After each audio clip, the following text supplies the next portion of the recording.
দাম্পত্য সম্পর্ক খুবই খারাপ চলছে মোহতারাম। দাম্পত্য সম্পর্ক ভালো করার জন্য কোনো উপায় আছে কি না, এ ব্যাপারে আপনার কাছে জানতে চাচ্ছি।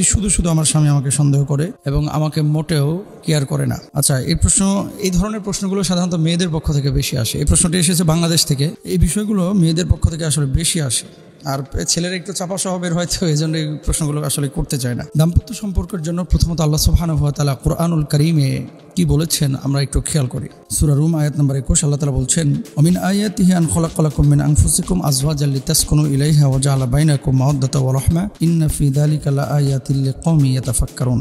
আর তার এক নিদর্শন এই যে তিনি তোমাদের জন্য তোমাদের মধ্য থেকে তোমাদের সঙ্গিনীদেরকে সৃষ্টি করেছেন যাতে তোমরা তাদের কাছে শান্তিতে থাকো, এবং তিনি তোমাদের মধ্যে পারস্পরিক সম্প্রীতি ও দয়ার সৃষ্টি করেছেন। নিশ্চয় এতে চিন্তাশীল লোকদের জন্য নিদর্শনাবলী রয়েছে। সূরা রুম আয়াত নাম্বার 21। প্রিয় ভাই এবং বোনেরা, এখানে কি বুঝলেন আপনারা এই আয়াত থেকে বলুন তো? এই আয়াত থেকে বিবাহের একটা উদ্দেশ্য কিন্তু বোঝা যায়, যাতে করে স্বামী তার স্ত্রীর কাছে শান্তি পায়, স্ত্রী যাতে করে তার স্বামীর কাছে শান্তি পায়। এখন যদি শান্তি না হয়ে বিবাহের পরে স্বামী স্ত্রীর একে অপরের মধ্যে বন্ডিং না হয়, ঝামেলা হয়, তাহলে তো বিবাহের উদ্দেশ্য এখানে ঠিক থাকছে না। এমন অবস্থা আপনাদের করণীয় প্রথমত হচ্ছে অবজার্ভ করা। বিয়ের পরপরই আপনারা অনেক সময় আক্রমণাত্মক হয়ে ওঠেন এবং নিজের ওপরে আপনার স্বামীকে প্রায়োরিটি আপনি অনেক সময় দেন, আপনার স্বামী কিন্তু আপনার দেয় না, বা আপনার স্বামী আপনাকে দিচ্ছে, আপনি আপনার স্বামীকে দিচ্ছেন না। এই যে একে অপরকে বোঝা, এটার জন্য একটা সময় নেওয়া, এবং বিবাহের উদ্দেশ্য হচ্ছে যাতে করে আমরা শান্তি পাই একে অপরের সাথে। এখন যদি এটা না হয় তাহলে তো আসলে বিয়ে কি বলে থাকে কিভাবে? তাহলে তো অশান্তির ভান্ডার তৈরি হয়ে যাবে, তাই না? আমাদের সম্পর্কটা স্বামী স্ত্রীর এই সম্পর্কটা হচ্ছে ভালোবাসার, মায়ার সম্পর্ক। 2 নম্বর, আপনার প্রতি আমাদের আরো পরামর্শ আছে, সেটি হলো আপনার স্বামীর জন্য একজন উপদেশদাতার প্রয়োজন, যে তাকে গাইডলাইন করবে। কিন্তু অধিকাংশ স্বামীরা এখনকার নিজেরাই হচ্ছে মনে করেন কি বলবো প্রধান উপদেষ্টা আর কি।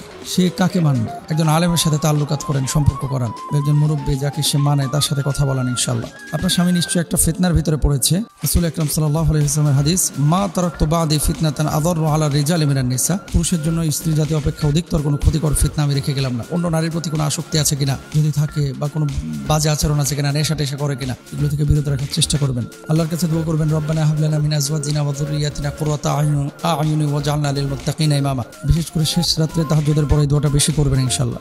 তারপরে স্বামীর দেখেন ঘরের ভিতরে হয়তো বা সে প্রকাশ করে না, বাইরে কোনো বিপদ আপদে পড়েছে কিনা। অনেক সময় স্বামীরা ব্যবসায়িক ঝামেলা বা টাকা পয়সা নিয়ে ঝামেলায় থাকে, আর আপনারা সে সময় প্রেম নিবেদন করতে চান। সেই সময় কিন্তু প্রেম ভালো লাগবে না যতক্ষণ সেই স্ত্রী না হচ্ছে। সেক্ষেত্রে আপনি তাকে সাপোর্ট করবেন ইনশাআল্লাহ। অনেক সময় যদি শারীরিক এবং মানসিকভাবে স্বামী স্যাটিসফ্যাকশনে না থাকে, তাহলে মেজাজ খিটখিটে হয়ে যায়, স্ত্রীও হয়। এই বিষয়গুলো নিয়ে যদি রোগ আক্রান্ত হয়, তাহলে স্বামী ডাক্তারের শরণাপন্ন হওয়া উচিত। তারপরে আল্লাহর সাহায্য চাইবেন ইনশাআল্লাহ। স্বামী যতই খারাপ হোক না কেন, একটু ধৈর্য ধারণ করেন। অনেক সময় প্রথমে ভালো থাকে পরে খারাপ হয়ে যায়, প্রথমে খারাপ থাকে পরে ভালো হয়ে যায়, এরকম হয়। তারপরে সন্ততিকে বেশি সময় দেন, একসাথে কোরআন হাদিসের কিছু আয়াত শুনেন, তেলাওয়াত শুনেন, মুযাকারা করেন, ইসলাম শরিয়ার কিছু বই এগুলা একে অপরের সাথে শেয়ার করেন।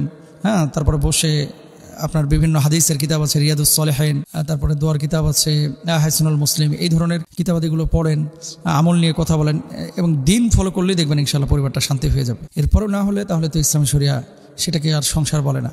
তখন আপনারা বৈধ বিচ্ছেদের বিষয় আছে, ওটা পরামর্শ ভিত্তিক করবেন ইনশাআল্লাহ। আল্লাহ বুঝদান করুন।